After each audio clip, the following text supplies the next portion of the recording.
Otoritas Australia melakukan tindakan tegas terhadap kapal nelayan Indonesia yang kedapatan mencuri ikan di wilayah perairan milik Canberra. Berdasarkan sumber yang dihimpun Karisma 90, dari 16 kapal yang ditangkap, hanya 3 kapal yang dihanguskan dengan cara dibakar, sedangkan 13 kapal lainnya diusir dan dikawal keluar dari perairan Australia. Kepala Komando Perbatasan Maritim Laksamana Muda Mark Hill menjelaskan, masuknya kapal nelayan RI ke wilayah perairannya disebabkan oleh faktor bencana alam siklon di selatan Indonesia. Ini menyebabkan nelayan-nelayan itu beralih ke wilayah Australia. Seharusnya, kata Mark, pemerintah Indonesia memberikan bantuan kepada rakyatnya ketika mengalami bencana alam seperti itu.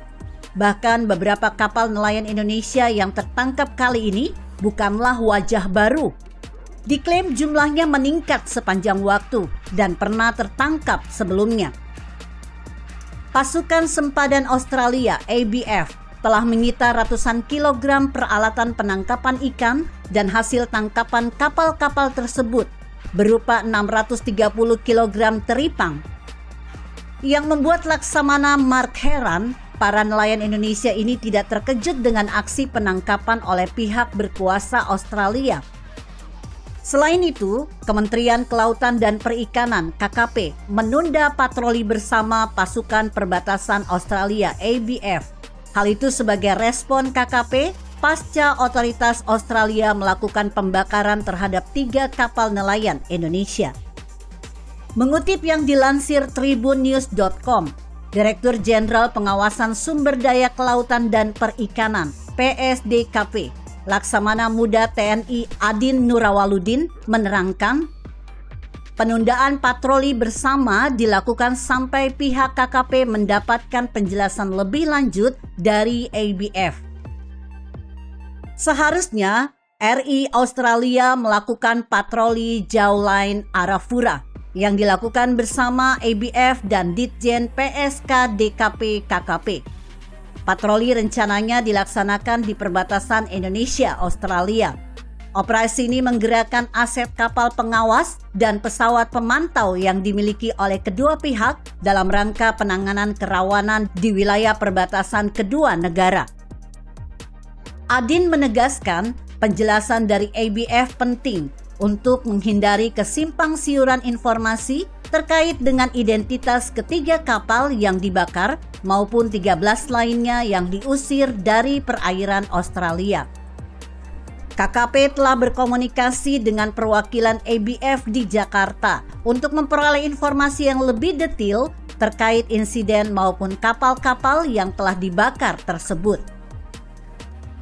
Sementara itu, anggota Komisi 4 DPR, Bambang Purwanto menilai pemusnahan kapal asing yang mencari ikan di perairan Indonesia telah terbukti efektif memberikan efek jera. Apalagi kebijakan Kementerian Kelautan dan Perikanan saat zaman Menteri Susi Pujiastuti kini ditiru pemerintah Australia. Bambang menilai pembakaran 3 kapal nelayan Indonesia oleh pihak Australia perlu dihargai karena masing-masing negara telah memiliki batas wilayah. Para nelayan juga harus menghargai batas-batas laut Indonesia. Jangan sampai ketika menangkap ikan justru masuk ke wilayah negara lain. Apa komentar Susi Pujiastuti? Menurutnya, langkah pemerintah Australia yang membakar 3 kapal Indonesia yang kedapatan masuk dan menangkap ikan secara ilegal di perairan mereka merupakan bentuk pemerintahan yang tegas dalam menjaga kedaulatan wilayah dan sumber daya alamnya.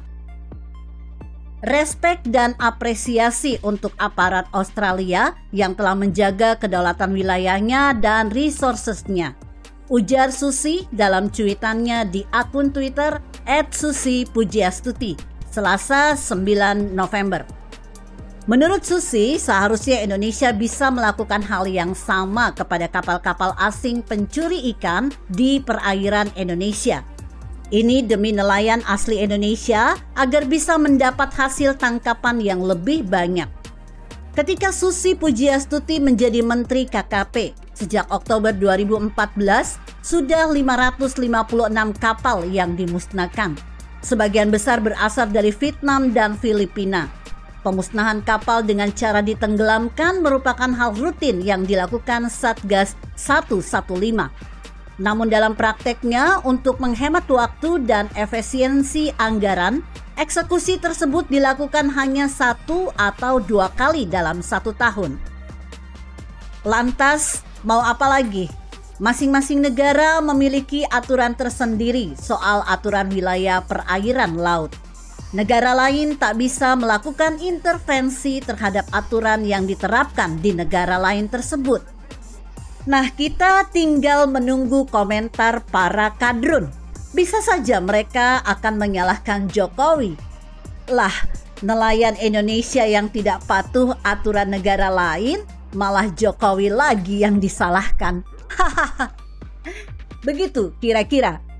Bagaimana menurut Anda? Jika Anda berpendapat lain, berikan komentar Anda di kolom komentar.